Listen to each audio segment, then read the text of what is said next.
This is Indonesia, Australia's near neighbour, yet with many parts that feel as remote as anywhere on Earth. This nation of over 17,000 islands, a melting pot of 1,300 distinct ethnic groups and cultures, is where we plan to explore. Transportation methods can be limited in these far-flung places, but we have our Dreamtime, not only our means of travel, but also our floating home. We invite you to sail along with us on our 41-year-old ketch as we set out on an adventure of a lifetime. Welcome to Season 4, Dreamtime in Indonesia.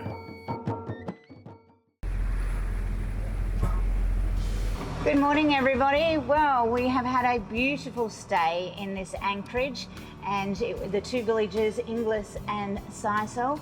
Beautiful people, just fantastic, and it was so well protected.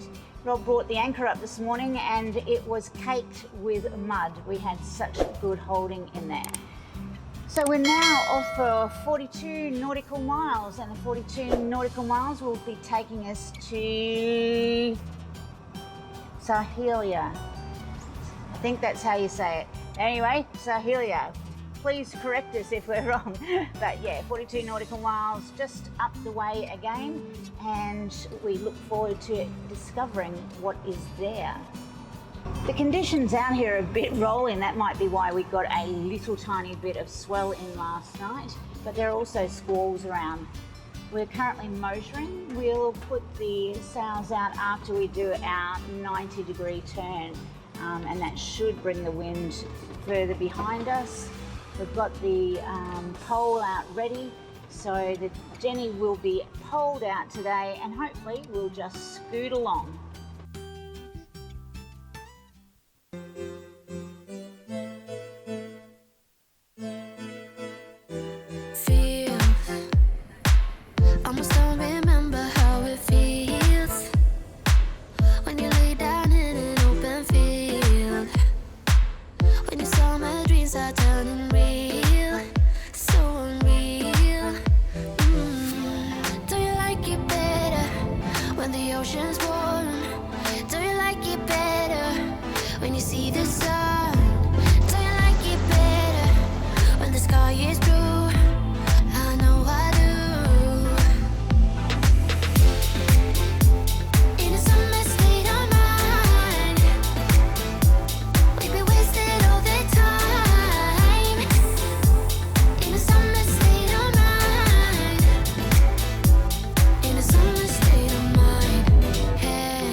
We are exactly at 10. Drop.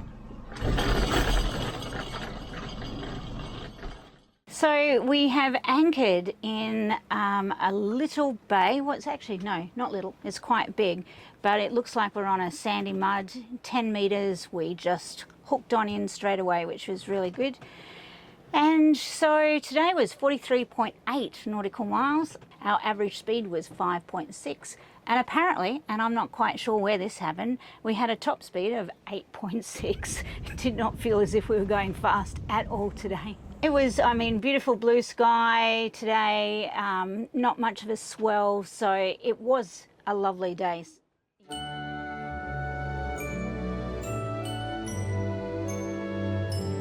We tried to do some research in advance, but it seemed no one had heard of Seliha, and until we arrived, we couldn't tell you anything about this beautiful village either. After dropping anchor, we ventured ashore and were greeted by everyone. We think the whole village down tools and welcomed us ashore. We were taken on a guided tour of the village, meeting other residents that obviously didn't realise that strangers had arrived. The only word that was common between us was photo. It seemed everyone wanted photos with us. They weren't just happy to have one, it was multiple photos in multiple places around the village. But the main destination on our village tour was the lagoon, which they were very, very proud of.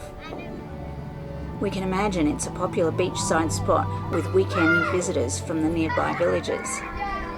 Locals wanted to come down to this beautiful part of their village, which is where the river enters. We passed it here, we could see where the river came out, but it opens up to a beautiful lagoon where they keep all their fishing boats. It's really gorgeous, lovely.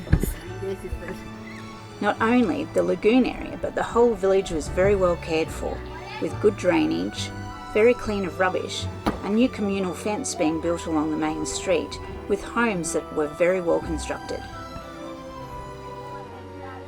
Photo session 934. After our 1,000 photo tour, we were welcomed into the home of one of the residents to sit on their porch and, yes, have more photo. It was absolute chaos. After an hour or so ashore, it was back to the dinghy for a loud and very friendly send-off from the beach.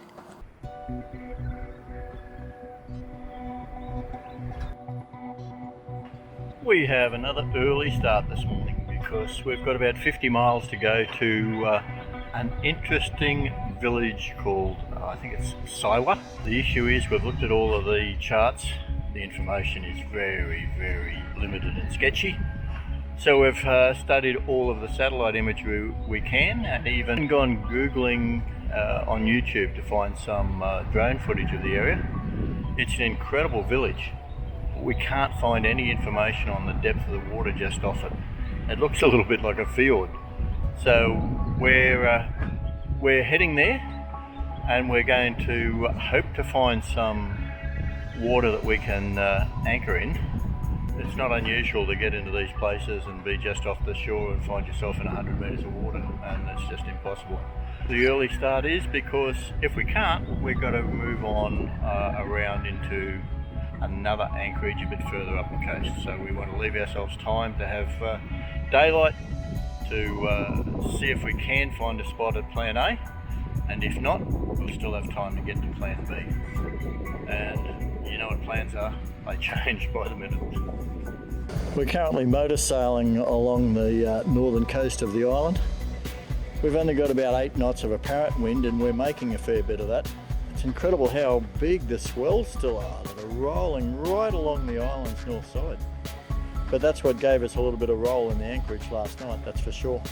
So we just rolled out the headsail because no real point putting the main up, and the wind's coming offshore at the moment, and as I say, we've only got about 8 knots of apparent, and that's likely to change because the forecast actually has it that it should be about 5 knots behind us, and I think that's what we'll probably find in a couple of hours once things settle down.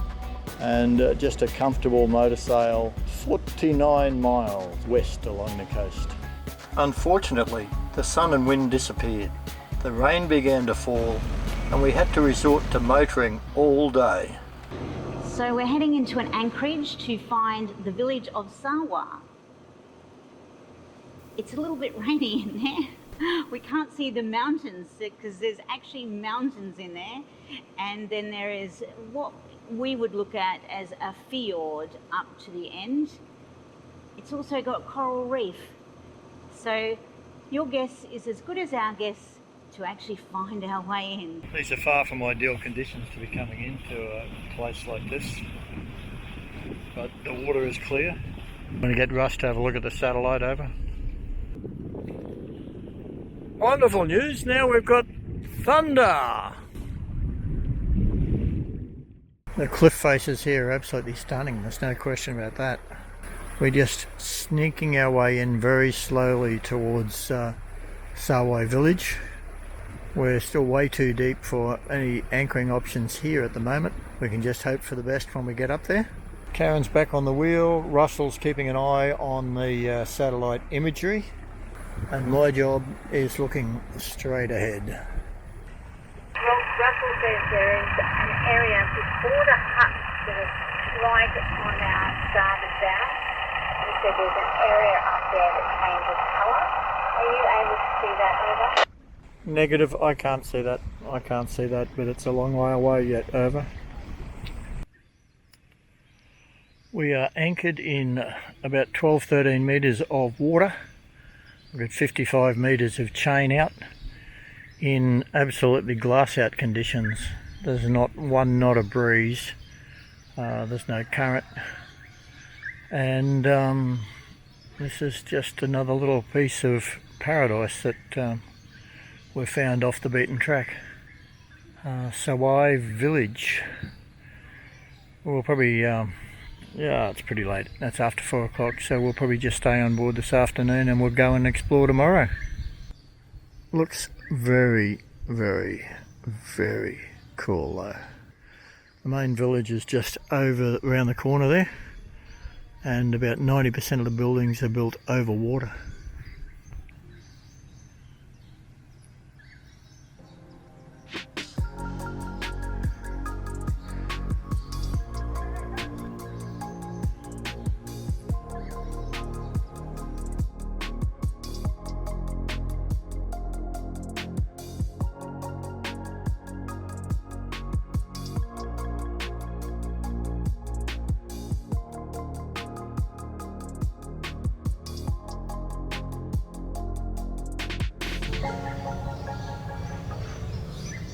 We've only been here 3/4 of an hour and we have already absolutely fallen in love with the place.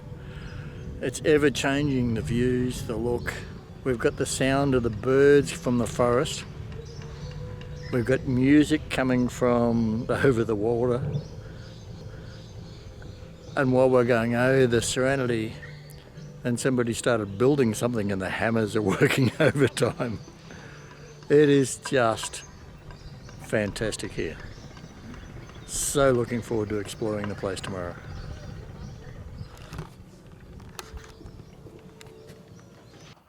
Although Indonesia's mountainous island of Seram ranks in the 100 biggest islands in the world, it is one of the least known. With a rugged interior of jungle-swathed mountains, it was still home to headhunters until the middle of the 20th century. As early as the 15th century, various bands of sea gypsies, the Bajau people, migrated between the Philippines and Indonesia. The Bajau who inhabit Sawai arrived on their floating homes from the Sulu Islands region in the southern Philippines.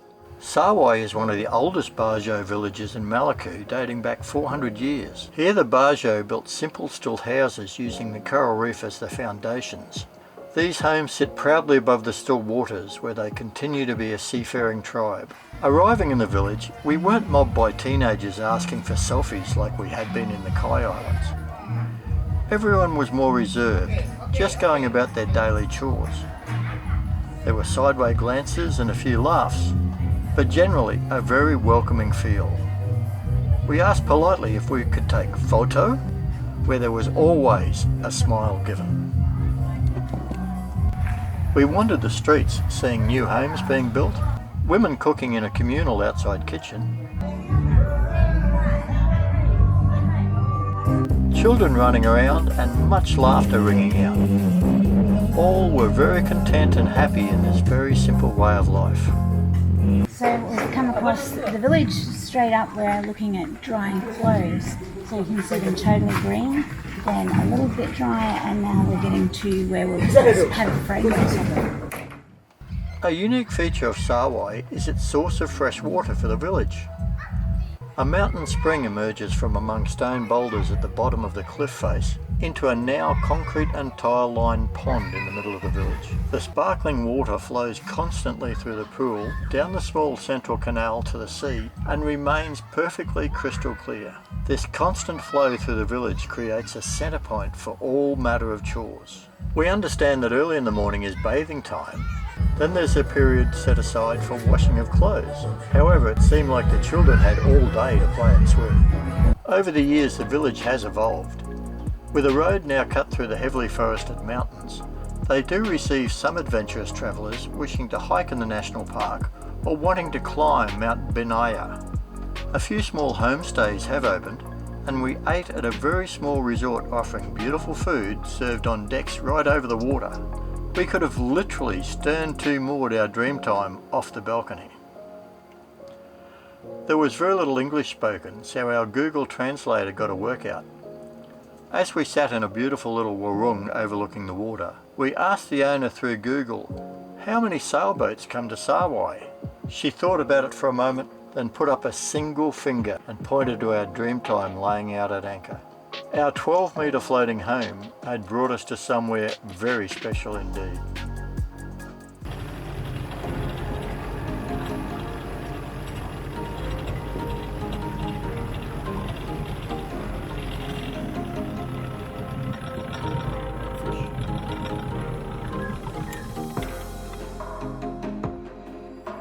We asked our host how many yachts actually come into here.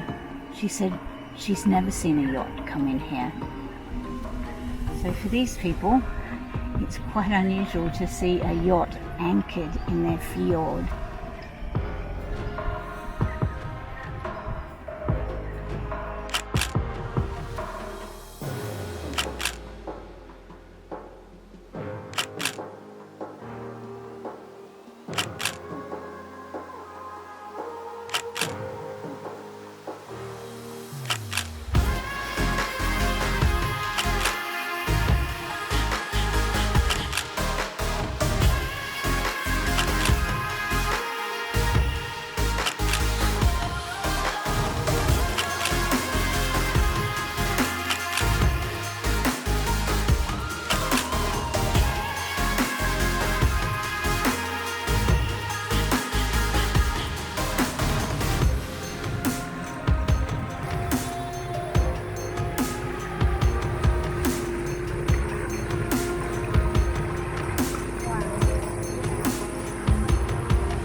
We've left Tinny 2 in its own little cave, and it's swim time.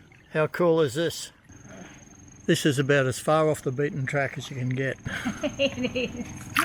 Yep, there's no travel guide, there's no pilot guide to tell you where to anchor and how to anchor. There is just us finding beautiful places.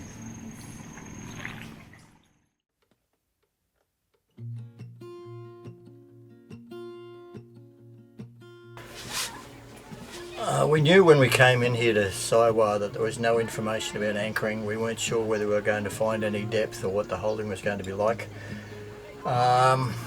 So we took it all very carefully. We found a bit of depth, and we dropped the anchor in about 12-13 metres of water.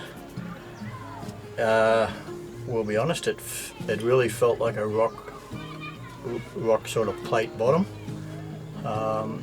but we have no wind and no current here, so we were very confident that if we stuck down 50-60 metres of chain we weren't going to go anywhere, and that's exactly what's happened. We haven't gone anywhere. But now it's time to bring the anchor up. We're still not going anywhere because the chain is very solidly caught on something, probably a large rock or a coral bommy. We've tried all the normal tricks to release it unsuccessfully. So I'm about to get in the water and snorkel and have a look. We do have a scuba kit on board. We're only in 11-12 metres of water. I'm not a free diver. I don't go down 12 metres snorkeling. You know, I'm fine, fat and fabulous, not fine, fit and fabulous. So it'll be a case of I'm going to have a look. The water's very clear, so I should be able to see what's going on and might be able to come up with a plan to be able to just unwrap us with the boat by driving the boat a particular way. Okay, that's the easiest option, option A. Option B is that I kit up with scuba gear and I go down to it and see whether it's possible to physically remove the chain by dropping some slack and doing it that way, or by having a closer look I can come up with a better plan of driving the boat off the obstruction.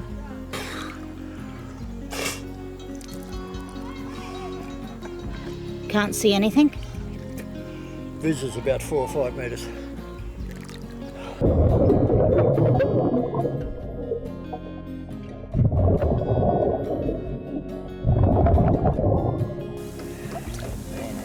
Rob uses an awful lot of air when he's diving.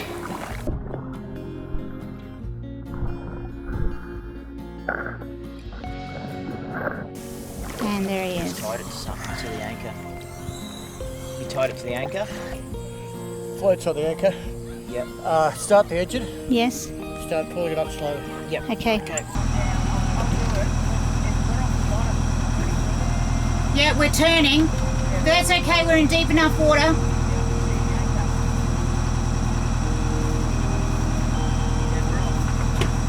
You're right, Rob, we're off.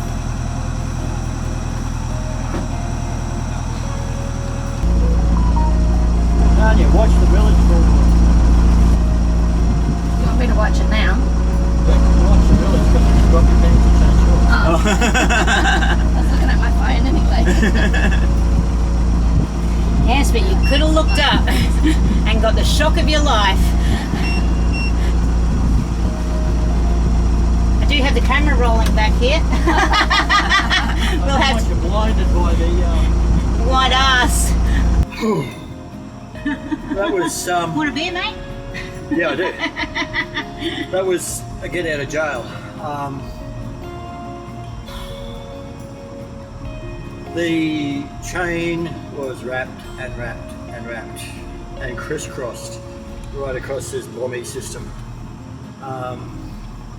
Fortunately, I was able to physically untangle it and put it all in a pile, and there was no current, there was no wind, so the boat just sat above it, and Russell was able to pull it all up on the windlass. We would have still been in trouble if there had been current or wind, because it would have been dragging us back through all of the labyrinth of coral that was down there. Our Saka XL, it had done its best it could. When we tried to set it, it's buried itself. And as I say, you couldn't ask for an anchor to do better than it did, but it was buried in coral rubble, so it was never going to do a lot.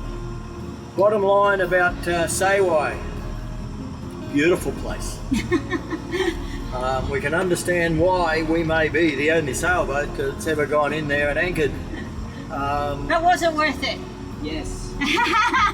Everyone Was it that worth it? notice that everyone that wasn't down there at like 13 metres. Yeah, but you got to do a lovely dive on a beautiful coral reef. And cool down. And cool down. What more can we say, Rob? Hey, I was sweating down there. As I said, Were you shitting yourself? fine, fat and fabulous, not fine, fit and fabulous. So, hey, bottom line is the Saka XL is secured to the front of the boat. We have all our 110 metres of chain. I have no air left in the bottle. No. So we can't risk again. I can't go down and do it again. We're going around to Aura Beach. On the satellite imagery, we can see what looks like a very large sand patch. If we can't be sure of it, we're not going to be able to stay. I just can't take the risk. We'll be heading out of this inlet and down the coast.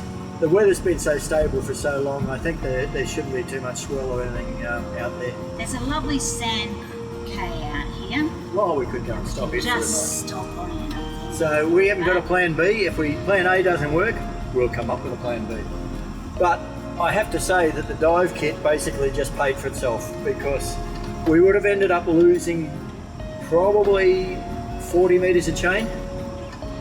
That's a lot to lose. That would have left us with 70 metres, which is, for in these waters, minimal. I mean, that's like the least you want to have. So we would have lost about 40 metres of chain, and we would have lost a $800-900 Saka XL anchor. So, and we would have lost our peace of mind when we sleep at night, because I wouldn't trust the CQR the way I trust the Saka. Well done, team. Excellent work, thank you. All around. We made it all of 4.5 nautical miles around the corner of Aura Beach. Discovered just what we saw in the satellite images, anchored up in nice holding sandy mud, and what another spot.